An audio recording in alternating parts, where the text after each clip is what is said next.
Hello everyone! I hope you all are doing well. So I got back from my Europe trip almost a month ago actually, and I was able to do some travel journaling while I was away. I went on a trip for 2 weeks, so towards the end I was getting pretty tired and I didn't really have the energy to journal every single day. So I finished the first half of the trip, but now that I'm home, I want to finish up my travel journal. So I figured I would film that process so that you all could see what my travel journaling process is like. For this trip, I went to 4 different locations in Europe. I first started out in London and I spent a day or 2 there. Then I went to Paris for about a week and then spent the weekend in Marseille in the south of France. And then I went to Venice for 4 days. This was actually my first time ever traveling to Europe. It's something that I've always wanted to do, and I feel really grateful that I finally had the opportunity to travel abroad.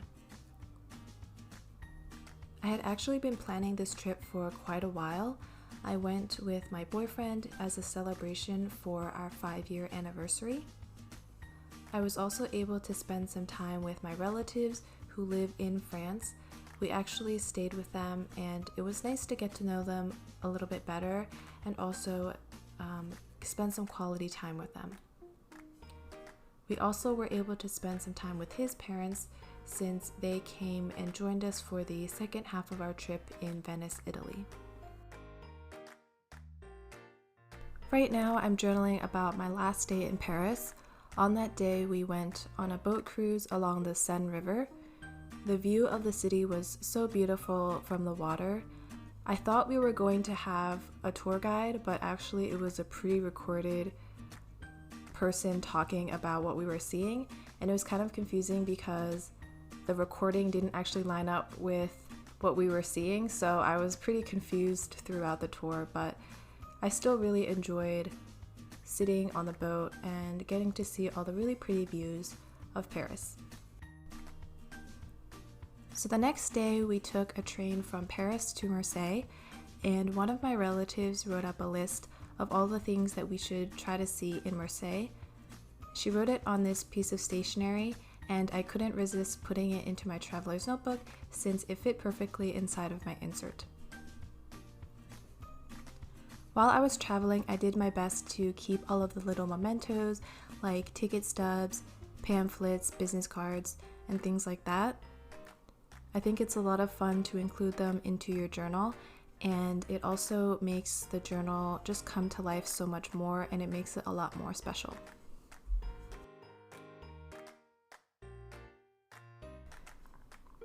One of the things I found I actually like about travel journaling is the fact that you're somewhat limited in the journaling supplies that you have. If you're anything like me, you probably have a bunch of pens and markers, stickers, and other journaling supplies at home, but of course you can't bring everything with you when you're traveling, and so you're just limited to the few supplies that you did bring with you. At the same time, I had so much ephemera that I was picking up during my travels, and I was also taking so many photos that I could print out and include in my journal. So because of that, you don't really need as many journaling supplies to have a really nice travel journal. I think it's easier for me to focus on the actual journaling process and documenting my memories.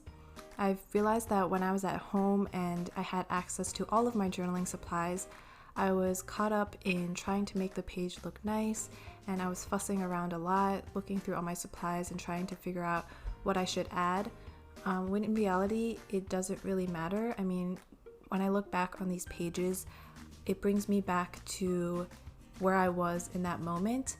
So I think the next time that I'm journaling at home, after I get back from my travels, I think I'll try to limit myself to only the supplies I had while I was away.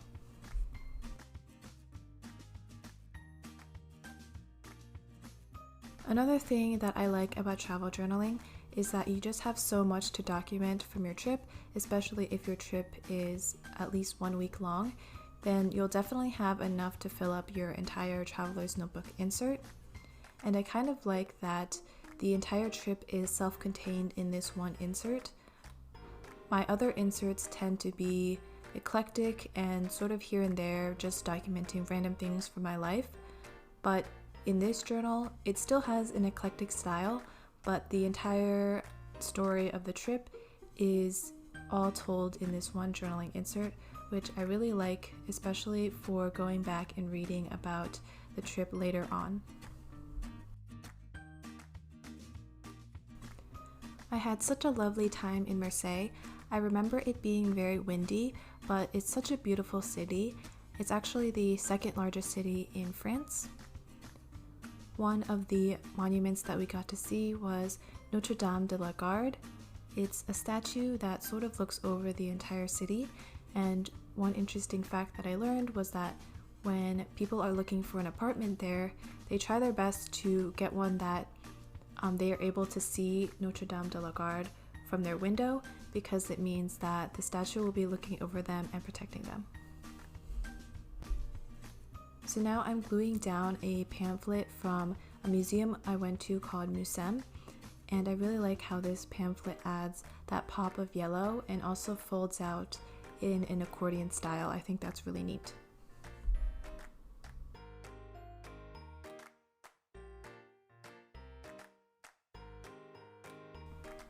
Hopefully I'll finish up this travel journal soon.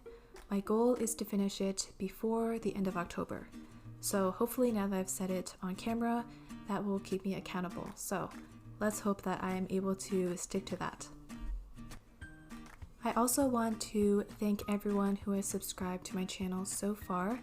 I just surpassed 100 subscribers, which feels really great. It's sort of my first milestone here on YouTube, and it's really motivated me to keep going and creating more videos.